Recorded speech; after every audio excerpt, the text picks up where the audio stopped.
State yesterday.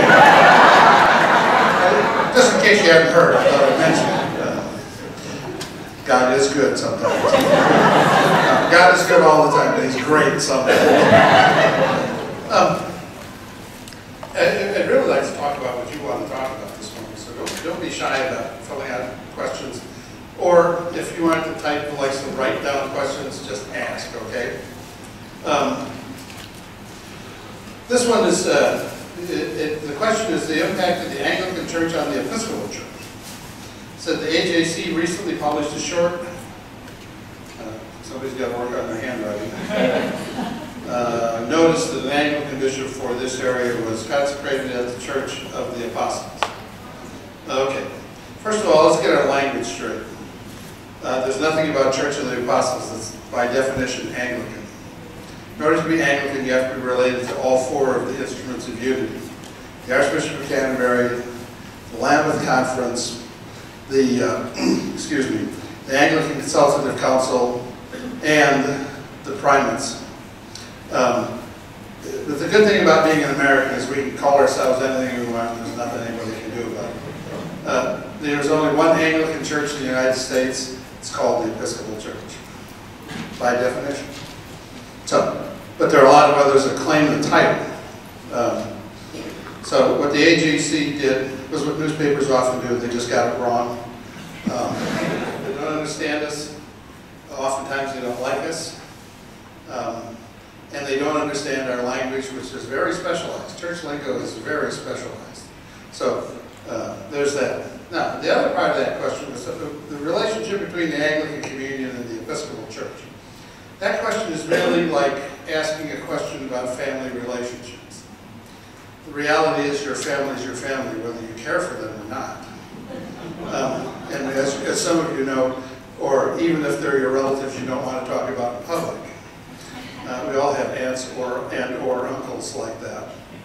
But the reality is family is still family. We're part of the Anglican Church family, the 35 provinces gathered around the world who worship and believe in the tradition of the Book of Common Prayer.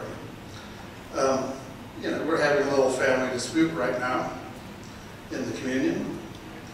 I hate to tell you this, but it's not the first one. And it's also not likely to be the last one. It's the nature of Anglicanism because of the latitude we allow. We spend a lot of time living in tension. But the key to it all is the fact that we live together. Some of you may remember there was this thing several years ago. Actually, it was issued 6 years ago tomorrow on St. Luke's Day, 2006. It's called the Windsor Report. It was the report of commission appointed by the Archbishop of Canterbury to comment on the consecration of Gene Robinson as a bishop in the Episcopal Church. I'm amazed at how many people think they've read it until I ask them about the first section, which lays out the theological principles of communion. What the Windsor Report says is that communion is a gift from God. We're in communion whether we like it or not because God calls us to it. It has nothing to do with whether we're comfortable with one another. It's a relationship that is eternal. Humanity cannot destroy it. So all of this monkey business about destroying the communion that you read in the press, do with that what you do with what you read about Anglicans who aren't. Just draw lines through it, pay no attention. I mean, it's sort of like, you take the Wizard of Oz approach, pay no attention to the man behind the curtain. So, yeah, whether we like it or not, and we are in a difficult moment in the communion because we are not of one mind about a whole bunch of things. It's not just about sexuality. There are a lot of tensions. I'm sure none of you have this problem, but I have tensions in my family. I know that's hard to believe. It will always be this way. And what you do is that you stay in dialogue with one another. You continue the conversation. And that's what we're attempting to do. So that's the best answer I can give to that question. So what other things do you want to talk about? Because if you don't talk about things, then you have to talk about what I want to talk about. And I as those of you who know me know, I'm kind of geeky So your eyeballs may roll in the back of your head. So you better ask questions. Well, Ken, what a surprise. Bishop, you referenced 4 instruments of communion, and I'm particularly wondering about our current status of the Anglican Consultative Council, since that was an issue. Can you clarify that? Sure. The Anglican Consultative Council is the only representative body in the community. What I mean by that, it's the only one which has lay clergy and episcopal representatives as official members of the council. Each province appoints a bishop, a priest, and the layperson to be their representatives.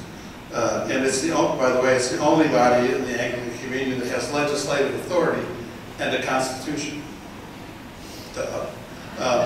And so what Ken's talking about is that they meet once every 3 years.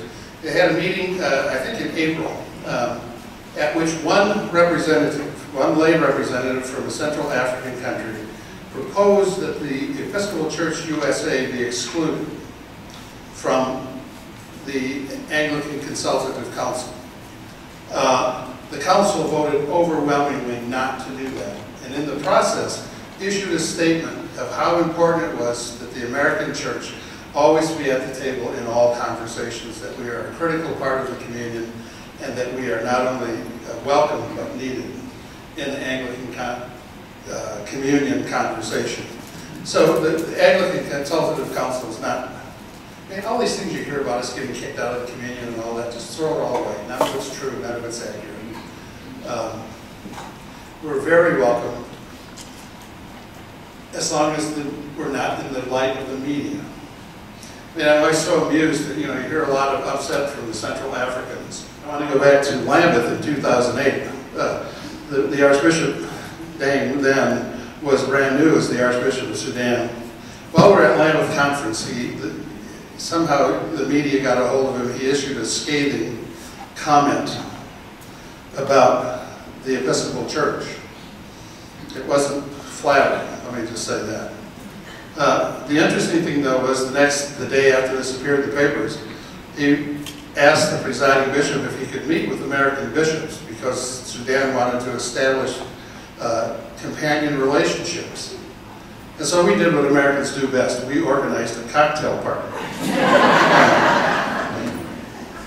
And just sat with the Sudanese bishops who supposedly hate us and heard at how much and how they love us and how important the American church is to their existence and how much they want to be in relationship with us. But of course, there were no press present.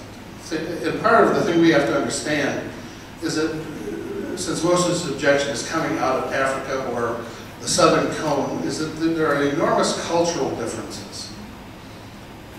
They see the world in a different way than we do, and we have to be aware of those differences, which is one of the reasons why we have to be careful not to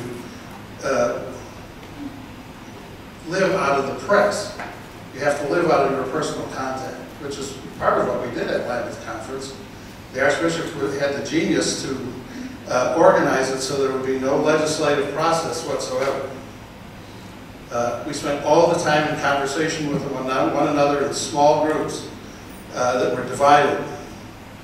In other words, they weren't all from the US or England or whatever. We had multiple membership in the groups of 8 bishops, and we actually had personal conversation about all of these kinds of things that we think separate us. And guess what we discovered? Number one, we don't understand one another very well. Number two, there's a deliberate misinformation campaign going on around the world about what's going on in the United States. One bishop asked, do you ever celebrate the Eucharist in America anymore? I'm serious. I mean, they've been told we don't do that. There is a deliberate campaign of misinformation going on. You could figure out who those people are. They usually call themselves Anglicans, but they're not. And so we've discovered that when we can be together in personal relationship, we have so much more in common than separates us that we like being together.